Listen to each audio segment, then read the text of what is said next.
Join audio by, okay. Looks like we're recording.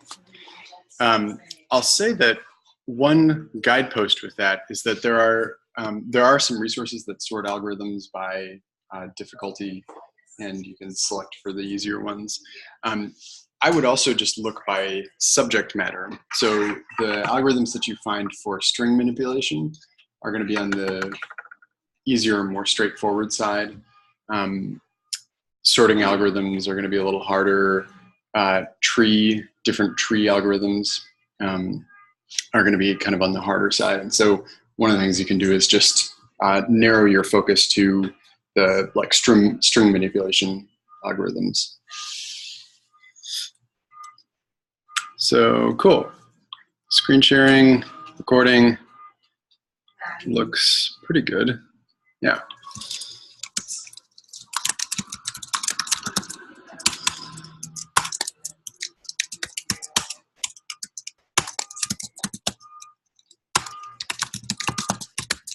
Okay, so varying levels of algorithms. What else? Definitely would be great is definitely a runtime. Like I've gone over it a few times, but it's never a bad thing to go for it again. And especially when you think about space and time complexity, specifically time complexity is probably the first thing to consider, but yeah, looking at what factors into time complexity. Space complexity. How do you determine it? How do you determine it? Like, especially because I've read some chapters on Vigo, and sometimes it reads like some stereo instructions. And so it's great to just know a few associative things that we can think about, like if you visit an array this many times, or if you depending on the methods or views that you or depending on like what type of sort algorithm you're using, what type of data structure you're using, how does that affect your running? Okay. Just in like a yeah. Yeah, Bob? So we could do implementations of LinkedIn, linked lists, not LinkedIn, stacks, queues, double linked lists. And I'm really confused about how to implement a hash in JavaScript because under the hood, I guess it's still already a hash and array. I previously tried to do it, but in the language that I was doing it, an array was not implemented the same way. It was like a real array that you could allocate a certain amount of space, and you could it was not a dynamic array. Right. So you're wondering how to implement a hash table? Yeah.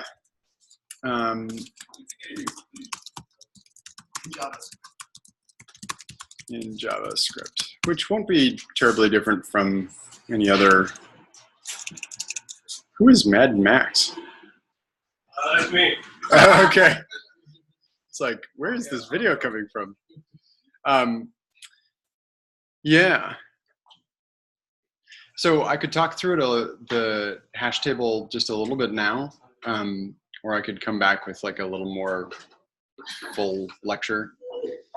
I mean, the basic idea, so a hash table, usually an implementation is going to have a way to hash your value. So does everybody know what we mean by hash? It's not exactly encryption, right?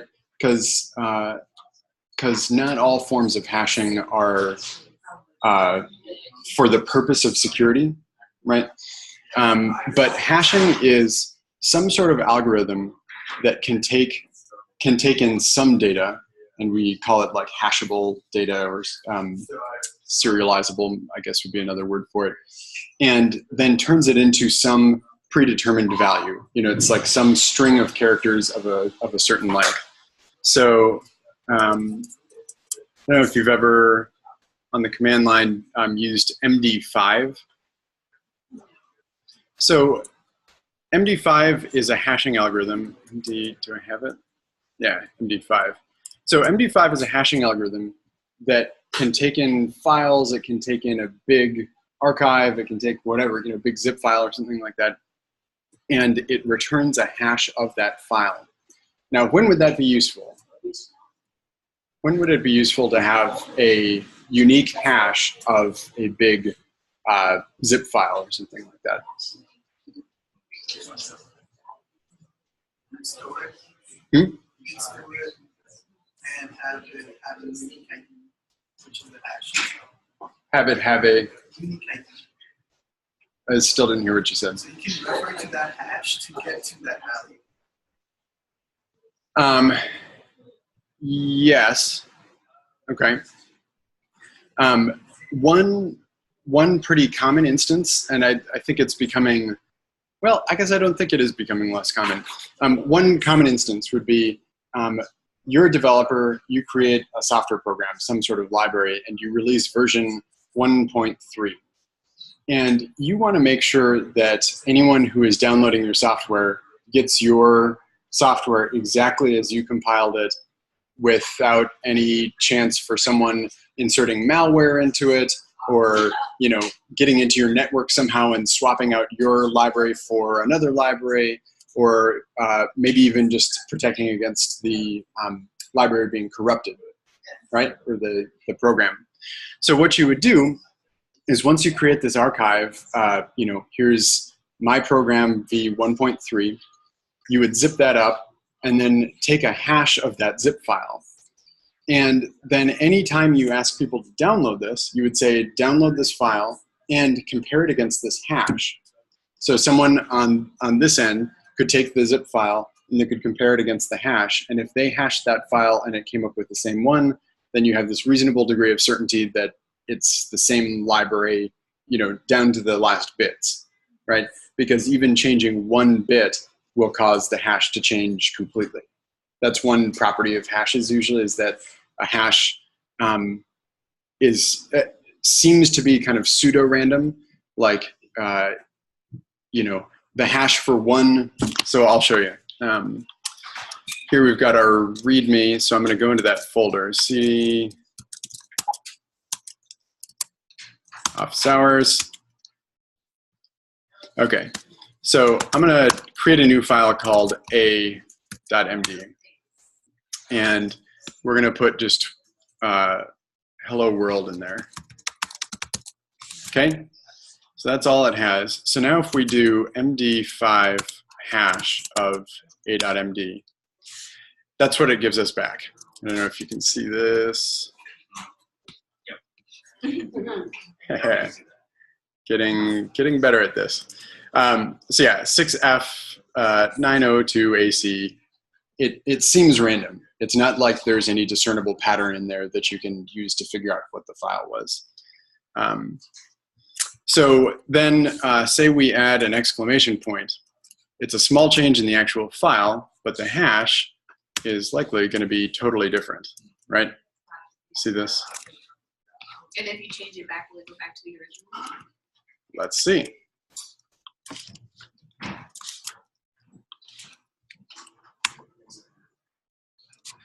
F5902AC. Yep. Yep. So it's something that's been used for this purpose. Now I was kind of hesitating because it's not used as much anymore. Like you see, things on GitHub where people are like, download this and install it and do this, and they don't mention doing that, like actually taking the hash of it and confirming that it's that it checks out. My hesitation was I bet the utilities that exist on Mac OS right now to like update software, like where it says, there's an update to your program, click here to install and relaunch. My guess is that under the hood, they have some sort of checksumming or hashing thing that they do to ensure that what they're downloading is what they think they're downloading, right? And so that's probably happening under the hood, right?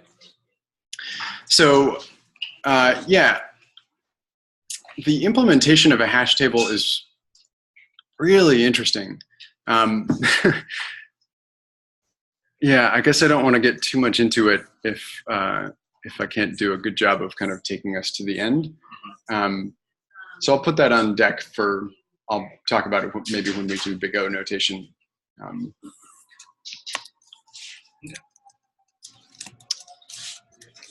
Cool, what else? I would say look into like Glassdoor. They have a lot of Mm-hmm. Could we put together a resource list? Like, Sure.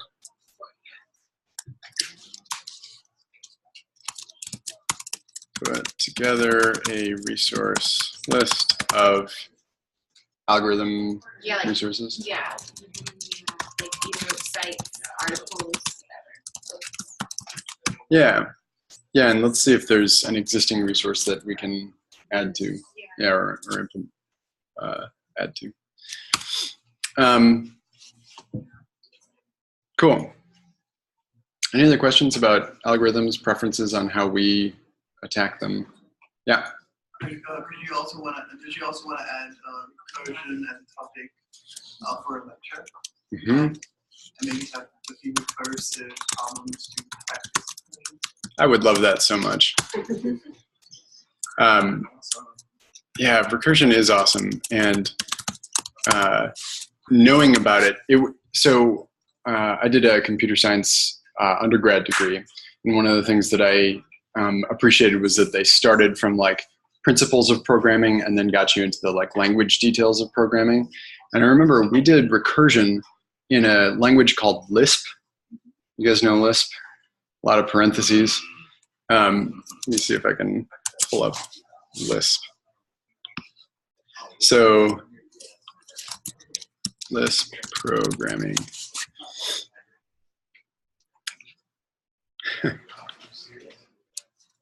It's like one of the older programming languages in existence. I wonder if they're going to show an example.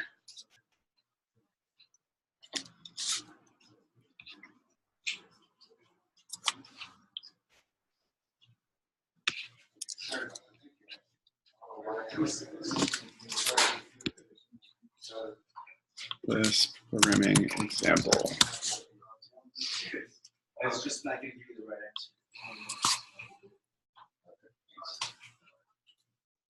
Yeah. Okay. So this is the syntax that that does not have parentheses, but it's a very different thing from JavaScript. It's if not purely functional, very close to purely functional. Anyway, so we spent a lot of time on recursion right up front, and I found that wrapping my mind around recursion, like how to think of code, it's like kind of thinking of your code in 3 dimensions. Like you can look at your code, but then you have to reason about your code, how it behaves in a series of iterations of itself. And that can be really handy. So happy to do some recursion. What else on algorithms? I guess I can put in a specific topic about trees. So implementation of a binary tree and depth first and breadth first traversing of the tree. Yep. So depth first search, breadth first search. Yeah. And are you wanting to know specifically for a binary tree or binary search tree or just trees? I'm not really sure what those mean. Yeah. Yeah. Okay. So we can talk about trees. There are different kinds of trees, and they may pop up on interviews and things like that. It also just happens that if you're doing like back-end stuff, you may have a chance to implement something that uses a tree because they're very interesting and useful data structures. Yeah, so we can talk about, it turns out that implementing a tree in JavaScript is really easy because for a tree is just a kind of graph, and all graphs, so this is a specific kind of graph that we're talking about, is just a collection of nodes and edges, right? Nodes and edges between nodes. And so you could make an implementation of a tree by just creating a object I forget what the JavaScript class syntax is, but it's like class node, and then you just have it have a couple properties. So your constructor takes in head, or you do data and then like left and right. So this would be for a binary tree. Binary meaning it has 2 children. Any node has 2 children. And so you would just say this dot data equals data. This dot left, so this is the left node, equals left. And this dot right equals right. And so then you can, in your program, you can string these together by creating new nodes. So you can say const head node equals new node, and you can give it some data. I'm the top. And then you can take head and you can do head dot left equals new node, and I'm the first node to the left, right?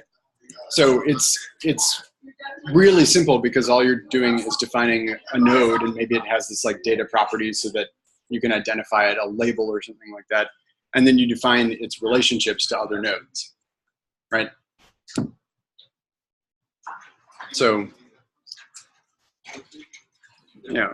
That's specific to like binary tree, like there's like a regular tree with just like data. Yeah, so how would you implement a regular tree? If you had to modify this, this class to work for any kind of tree, what would you do? I think the left and the right of children. Mm-hmm. Yeah, and I would actually just do this dot children equals, you know, and then you could pass in just children up here.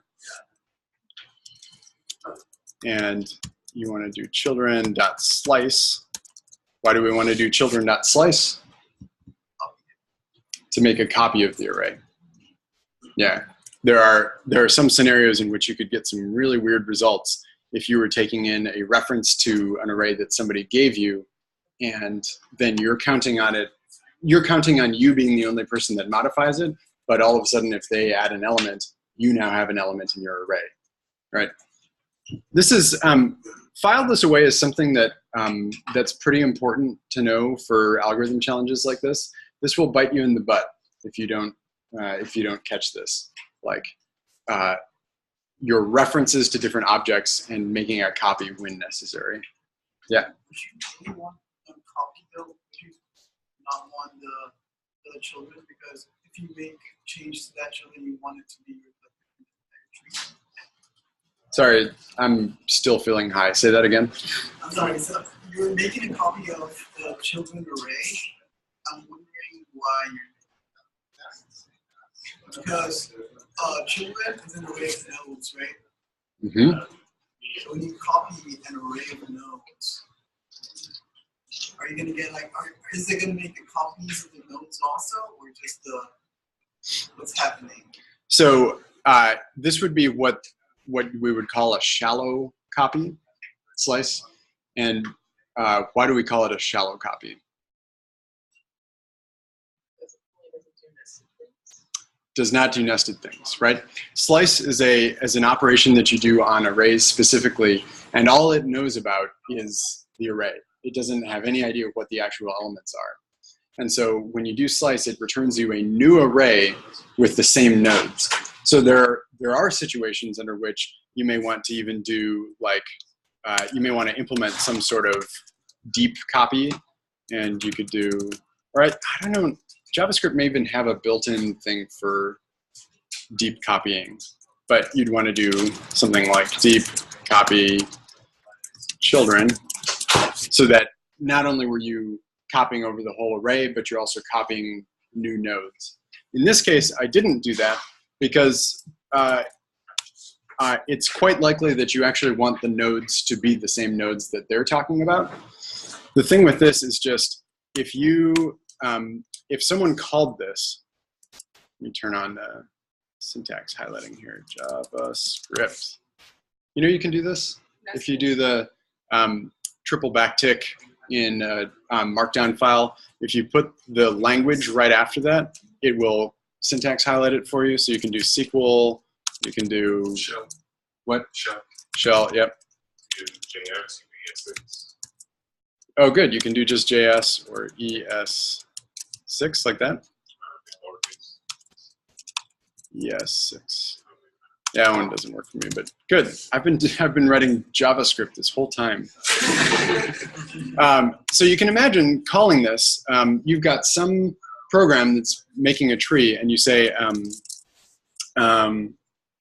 so const, and you make an array, and it's like new node, and you just say this is node A, and then new node, and this is node B.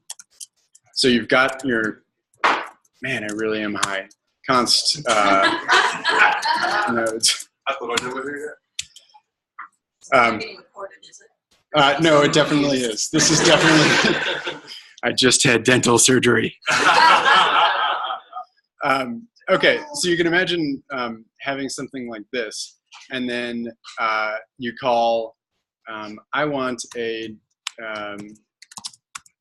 so we're going to say const tree equals new node, and this is going to be the top, and then you pass in this array of nodes, so nodes, as the nodes that you want to work with. But what if immediately after that we did nodes, and then I think it's pop? Can you do that in, what's the array pop? Yeah, so array.pop will pop off the last element in the array. You are changing the array. Yeah, changes the length of the array. So you could say nodes.pop, which just takes off node B.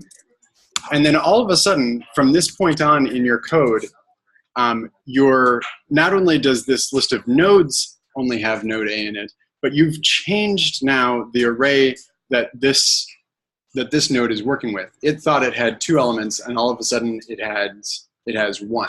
That's if you don't make a copy of it. Does that make sense?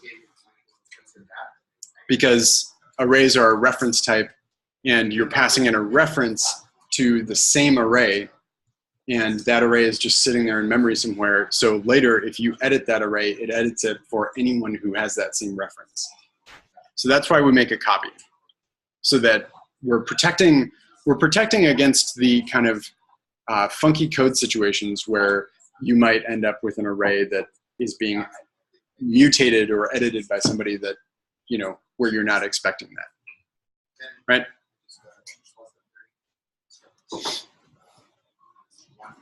Thoughts? How I get the like data structure, but the thing that didn't make sense, like obviously, is how to traverse it or like go up there and down it. Yeah, that's the part that's really fun. So if you had,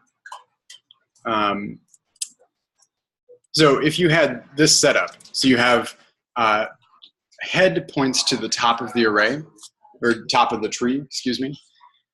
So this is a node that's at the top, and then you set its left, you know, if we still had left and right, you set its left child to be this node.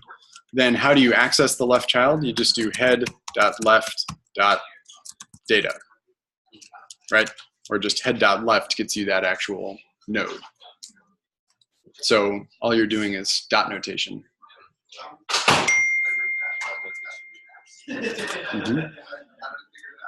So I think. So then, like, if it's, you know, many things, would it be then like head.left. Oh yeah. Okay. Yeah, so you could do dot left, dot left, dot left, dot Go down left. the tree, go down the tree, go down the tree. Yep. That's the only option to wrap this is to Yeah. I was like, Is that the only option to what? is to go down the tree. You have to start with the head. Yes. So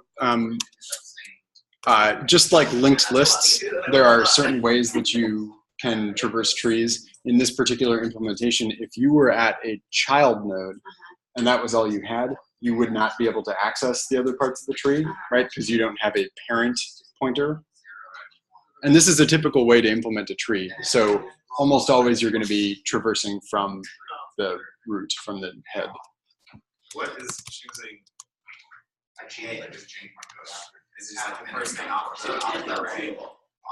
Say it again. What is setting the head? Is that just the first thing off the array? So here we head is just a node. It's just some arbitrary node that we picked, and we gave it the data on the top.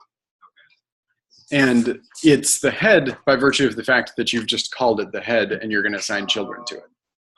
And is it also that because it's the first node you created in this? Well, it doesn't. So this doesn't have to be the head. So you could say const new tree equals new node. I'm the new top, and then give it as one of its children head. Right? Now you've taken what was a tree, which is really just a pointer to one node that has children with it, and you've attached it to a parent node. So now that parent node is the head. Is it not? You don't put it in the so in the constructor you do not like name a root on a tree.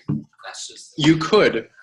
So you could create a separate class called class tree, and that could have a constructor. Have you guys seen the syntax, the ES6 class syntax? Yeah. So you could have a constructor that takes in head, and it just sets this dot head equals head. And so you'd be creating a separate data type to hold the tree. But a lot of times you don't need that. A lot of the times you just need a pointer to the head node. And in my experience is in most algorithm challenges like this, the solution is to just have a collection of nodes, not to have a separate tree object. Maybe it's my lack of familiarity with just trees or binary search trees in general, but I guess like you just pick any random part of this list of data and set that as the head, and then I guess everything else you determine if it is to the left or to the right, and make it a child of that, and then you just keep doing that for everything that comes after it. Yeah. Do you have a board that I can use? You can use that. But I see you took this children and you sliced that so children should have an array of two things. You got this left equals left, but we never defined that. This right equals right. Pass that in either. Right. So we're currently, this is our implementation, right? Yeah. So let's just so you get the picture of this data type, right? Because data types turns out really useful to know. A lot of the times you will be able to solve an algorithm challenge when you identify the data type that is best suited to the problem. Does that make sense? Yeah. Like when you're looking at a problem, it may be the moment where you say, oh, what about a hash table? Which in JavaScript, you can just use an object, right? That's what the implementation of an object is. Once you see that, you're like, oh, because that gives us a lookup time that's constant, right? Big O of 1, right? So it's that moment when you get the data types right. And so that's why I'm going to do a quick thing. So if we wanted to have a tree and it had a head node and a left node and a right node and then 2 more left. And we're going to give these each labels. So this is A, B, C, D, and E, right? So this is one picture of a tree. This is currently a binary tree because it has at most 2 children. And it is not a balanced binary tree, meaning it's not kind of squished as much as it can be. So how would we actually create this data type in JavaScript if we were doing it? So if this was, we'll go back to the left and right. So if this was our node object, right? How would we actually create this tree in our JavaScript? You want to change the constructor to say left, right? Yes, thank you.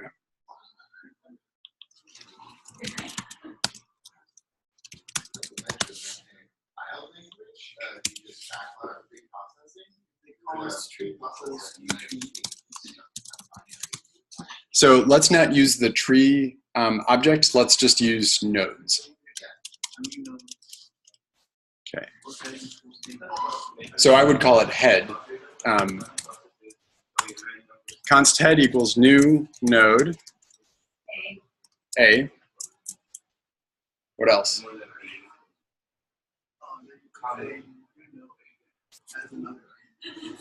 Uh-huh. So you're saying pass another argument. Okay, so this would be the left. So new node B. Okay. So now for B, you have to define its child. Okay, so B has a child. So this is getting kind of messy. Yeah. D. Let's create the node outside before we actually make the node. Let's create the what? So let's make each node outside of the function call. Okay, so you can see how this is getting a little gnarly. So try again, const head equals new node. So we've got A. So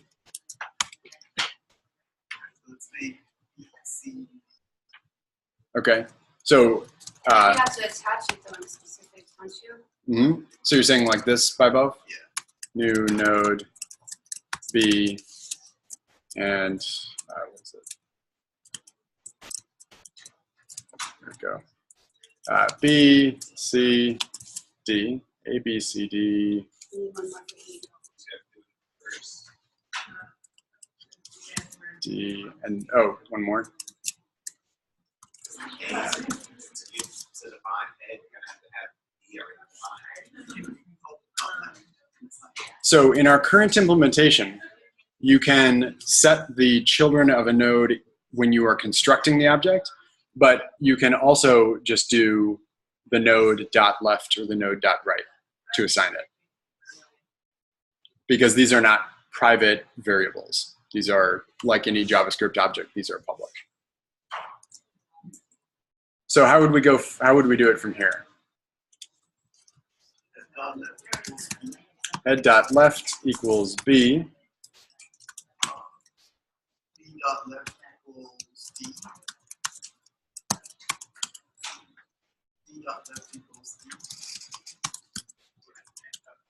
A dot right equals Head dot right equals C. Head dot right equals C. Right? So this is, if you've seen trees on, chalkboards and things like that, this is how they look in software programs. This is a great way to do it. Probably what I would do is just cut out the assignments here. So I would just do, like if someone asked me to test a tree function that I had, I would do const head equals new node A. And then because nesting a bunch of things can get pretty gnarly, I would just do head dot left equals new node, and then B and head dot right. So you're doing it all in one step, creating the new node and assigning it where it needs to go. Right, and then how would we do D? B dot left equals new node D. Except we don't have a B. Head dot left. There you go. Head dot left equals new node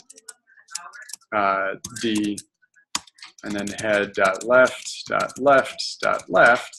equals new node right? Does that look right to you? Yeah. Yeah.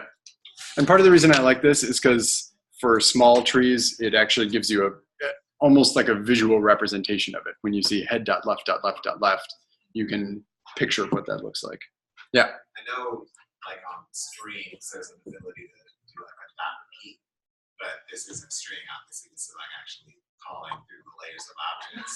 Is there some other method we can use to say like left 5 times versus like left, or like especially in the bigger trees, it would be like inefficient to go like left, right, versus some other program. Yeah, so like Yeah, so what if we wrote a function? I think it's static. Yeah, static. I won't even get into static right now. So we're going to write a function that's left x times, and it takes the, so we already have node because that's what the object is. So we just need the number of times, so x. So how would we implement a function like this? What is it supposed to do? yeah, what is it supposed to do? It's supposed to go and it's like, so instead of having like string 5 less than it's like left have that label create a child so next time.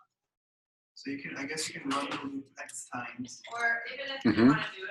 Like, Yeah, so you could do, I would probably do let result equal, what is it in, I'm thinking of Python, I can't, what is it? No. Null, let's do null, yeah. So let result equal null, and then for let I equal 1, I is less than or equal to x, I plus plus, right? So that's how we do a loop with when we're just looping over a number. And then what? I would say the result should be the head node. Okay. So this dot, oh, just this, right? As a result equals this Yeah, this dot left. Actually, I think the way we want to do it is result equals result dot left. Yep. you want to update your loop to be less than X and not. Well, yeah, so let's look at this. So if we wanted to go left 1, 2, 3, left 3 times. So here, I is 1, I is 2, I is 3, I is, yeah, so we want to index from 0 or, right? Because if we're doing 4, that's left once, left twice, left 3 times. Okay. And so that would be, yeah, so this would work, right? Less than or equal to? Yeah. Justin, what does left x times take as an argument? Is it taking head or is it taking the whole tree? I don't understand how we're looping. So when you're working with trees and nodes, almost always what you're passing around is a reference to a node. In this case, this is a method on a node. And so what we're passing in is just x, which is the number of times that we want to go in a particular direction. So the way that we could call this is, so we have this function now, and we want to return result. And then we could, you know, once we could build this tree, we could do head dot left x times, and then go 3. And that should theoretically give us E. Right? I wonder if this code will actually run. You want to see if this code will actually run? Yeah.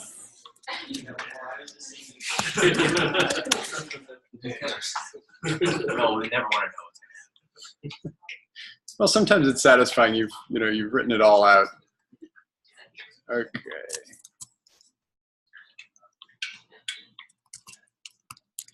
All right, so we've got that left and right. What's that? Got distracted for a minute. When result is equal to this, what is this? So this, The function itself. what's that? Is it the function itself? Who has a guess? Danny's question is, when we say on line 10, let result equals this, equal this, what is this? It's the head. Yeah, so it's the object itself. It's not necessarily Oh, it's the a head of it. class node. Yes. Okay. Yep. Got it. The current state of the object. Not even the current state of the object. So we've been creating nodes by doing like const head equals new node. So head now has a method on it called left x times. And when you call left x times on head, and you could call it on any node, but we're calling it on head in this particular example, this is equal to the node itself, right? Yeah. So my fear with this is that it's like we're doing this and we're getting a value and returning that value, but then we have code that tries to set something equal to it as opposed to output the value is supposed to be reference. It's like we have like let x times 3 equal node e. I think it's gonna say like, well, x when you run that code, it's gonna say that's undefined, but it's gonna say like undefined equals node e versus the actual position. I don't follow. Why don't we run it and see? So let's comment this out. So we've got, what's that? We didn't actually do anything. So, and then let's console log head left 3 times,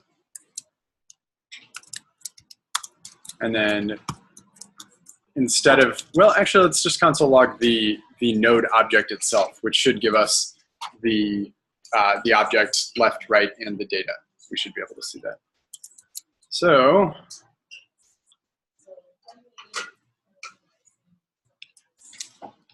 let's see, 2017.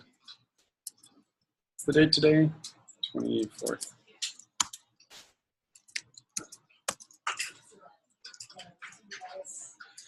Oh yeah, don't worry about those errors. Trees. See that? Yeah, I thought you were using that function we had made to set. That's all to that already. It's like getting out. Yeah. Satisfied? So that's trees and a little bit of tree traversal, and algorithm solutions will at least start looking a lot like this. Yeah. Just a question in that example of this. I was just like looking in that. What would make it a window object? Like where if back in the constructor, or not constructor, this other right beneath that. Left x times. Yeah. What would make the value of this like wrong? Like the window as opposed to the constructor. I can't think of an instance where this would be wrong in this case, because we're in a class definition. We're defining a method of the object, and we know that when this gets called, it's going to get a this of the object.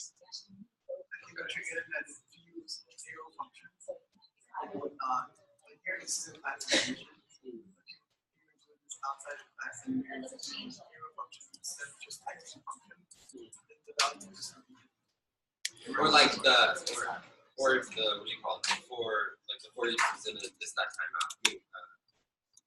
Set timeout or something. In a set timeout. Yeah, before the set timeout. Would they change the reference to this? So I think what you're getting at is really the difference between arrow functions and more traditional anonymous functions. So I believe it's possible in the ES6 class definition to do const my function equals arrow data right? So we could write a function that's like set my data, takes in data, and then if you tried to do this dot data equals data, what would happen? This would be wrong. I think the arrow autobind. Yeah, so this is an interesting case because when you do a normal function, so this is like a normal function definition, or you can do const set my data to equals function, right? So it's a different syntax and it has a different property to it, which is when you call this function, JavaScript sets the this keyword to the calling object, right? In this case, JavaScript does not set this inside an arrow function. Now, my only question is, does then this become... Isn't this associated with the parent if you use an arrow? I think if you call it from the window environment, Yeah, I think. Yeah. Yeah, let's just see. So if we, so inside this, let's just console log this and see what it says. This dot what? I don't know, you were going to comment that line up. So then we'll do, we've got a node down here, and let's do head dot set my data with, let's just see what that says.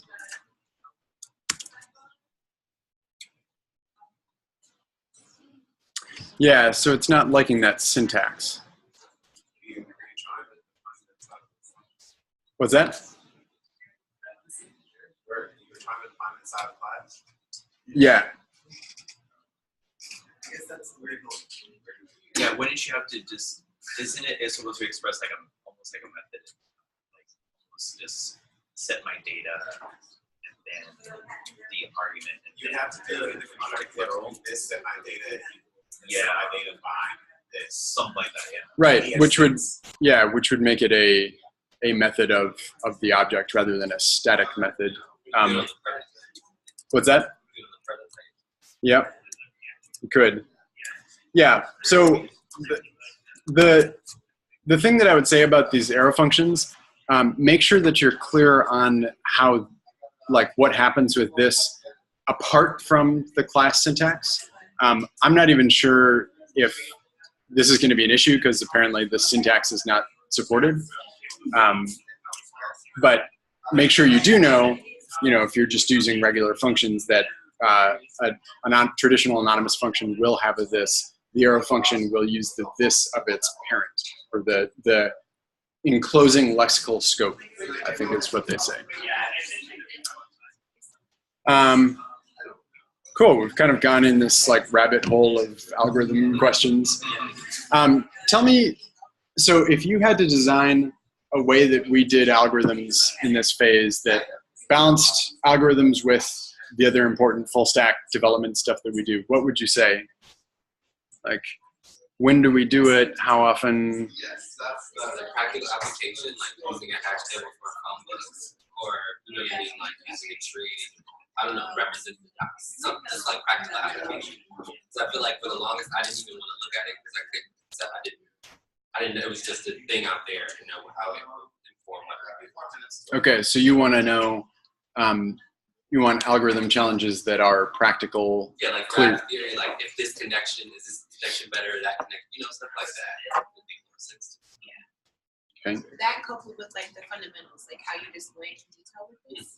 I don't know if we can do like an extended 2-hour lecture, but like if we saw it really quickly, like we did 5 off, but like just go deeper, like we did last time with the big notation and stuff like that. I think that would be great. So it's very Okay.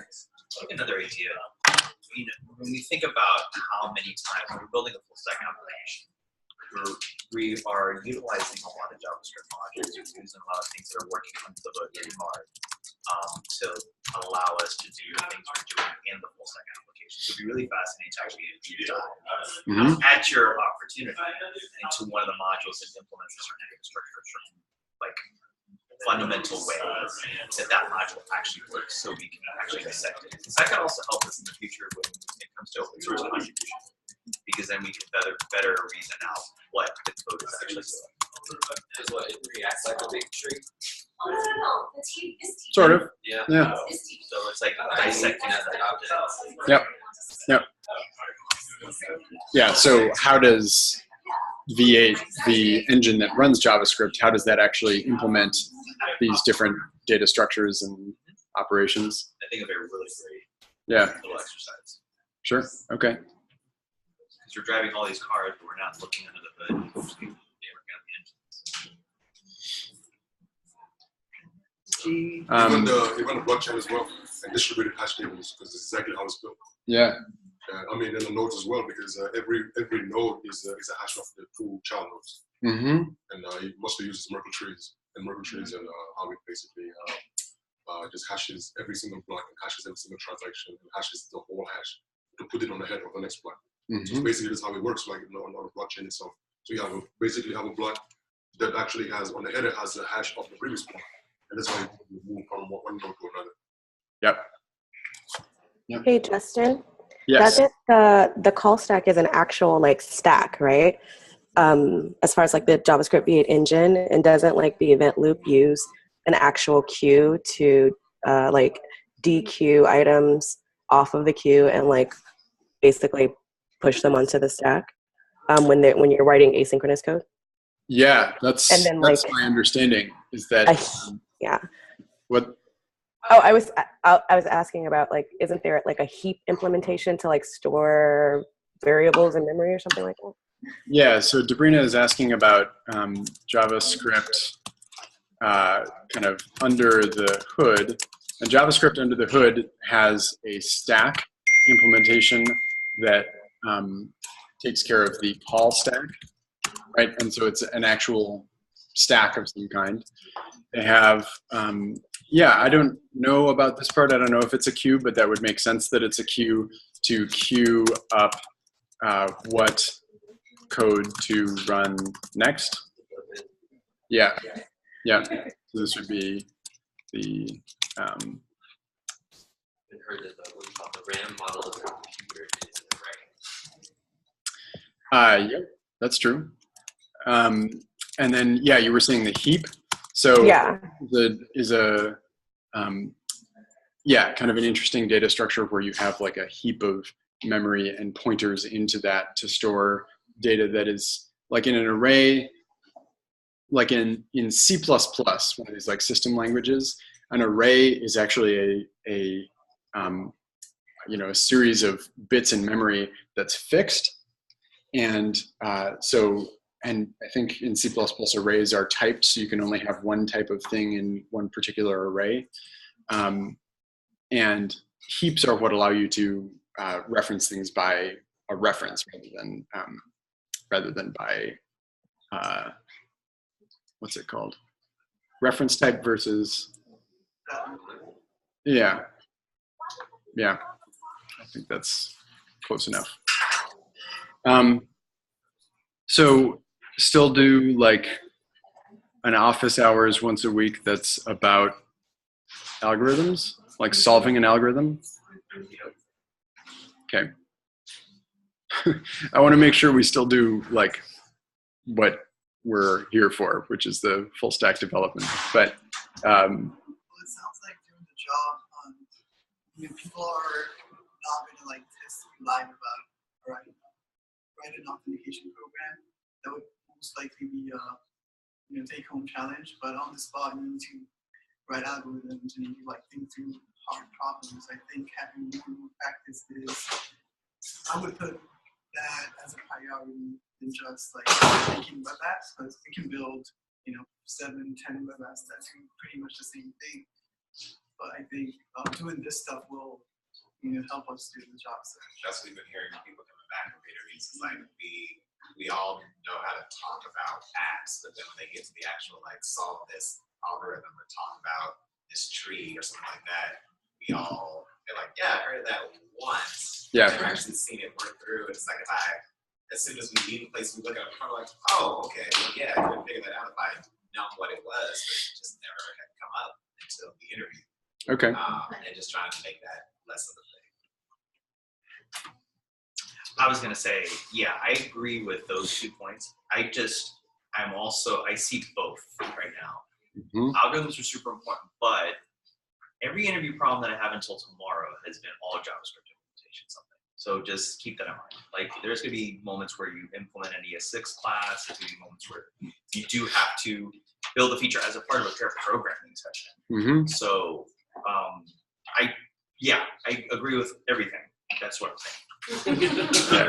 All the Yes, things. and Switzerland.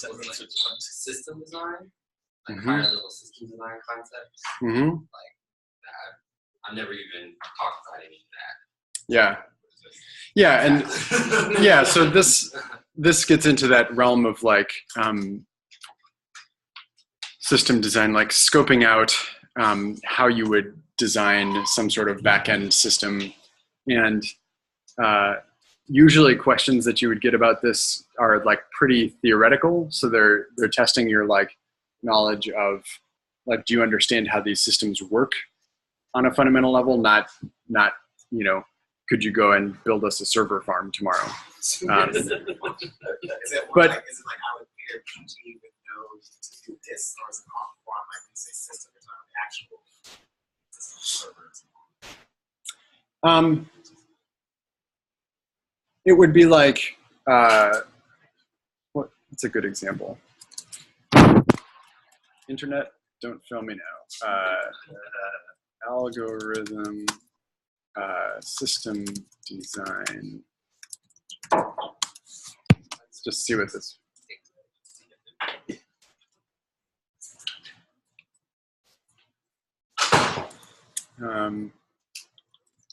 Software engineer system design interview.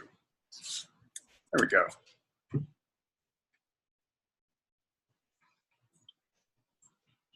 Top 10 system design interview questions for software engineers. That sounds promising. Oh, yeah. So I've gotten this challenge. Design a tiny URL or bit.ly URL service. Right? And so what they're testing is, do you understand full stack apps? Do you understand some of the performance implications? That's not a word. Some of the implications of different design choices. So with this, you'd want to talk about, first I would,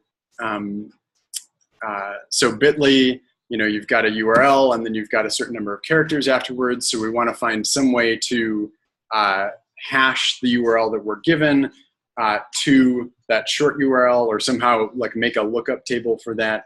And so I'd implement that as a hash table, and then I would have the front end service interact with the REST API and the back end. The REST API has these different functions that allow you to, look up or create a new bit.ly, or what, you're scoping out the project on a high level without actually implementing any of it. But it's important that you be able to come up with a plausible kind of basic implementation of this. And this one I think I've been asked this twice in the past. So this is a good one to study. Too many of the points that have been brought up, and then we'll wrap up for today. I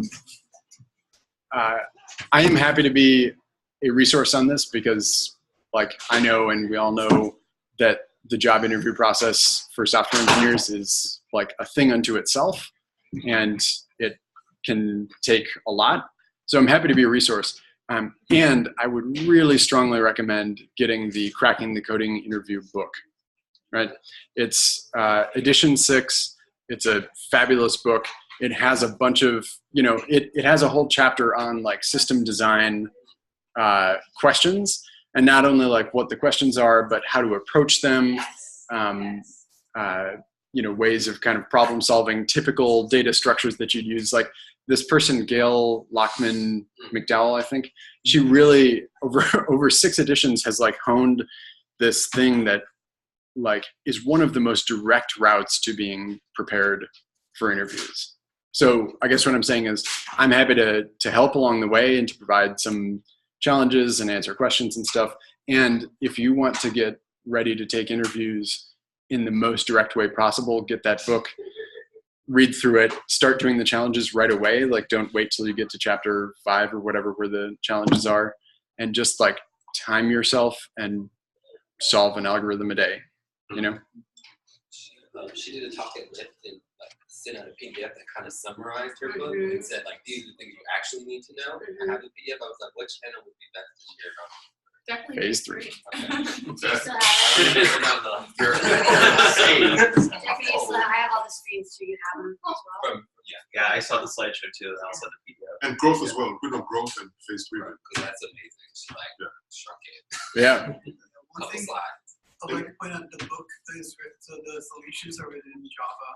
So that might not be super helpful, but there's a GitHub repository where they solve every problem in JavaScript. Can you also link that? Yeah, for sure. And I don't know if you guys want to get the book. It is $15. I have a copy. $15. It's I have a copy. $37 on Amazon. Is it a free copy? We have a few. My copy, we can all use it. We have a few of them here too. I don't know if they're checked out already. We have a few here in the guild. Oh, cool. A few people have PDFs here too. So Interesting. if you want, you have to go to the corner. It's really in Java. Yeah, it's all in Java, and I would still like wholeheartedly recommend it to you. Java is not that. It's not so different from JavaScript or any other programming language you've encountered that I think you'll be like just giving kind of a blank stare. There are some things about it, like some things about the syntax that you may just need like a minute to kind of get a feel for it. But that's one thing. So like ask me if you have questions on, so wait, she has right here this Java thing that's, public void function, whatever. What does that actually mean? But in most cases, the code will translate pretty directly. So let's wrap for today and rock and roll. Hey,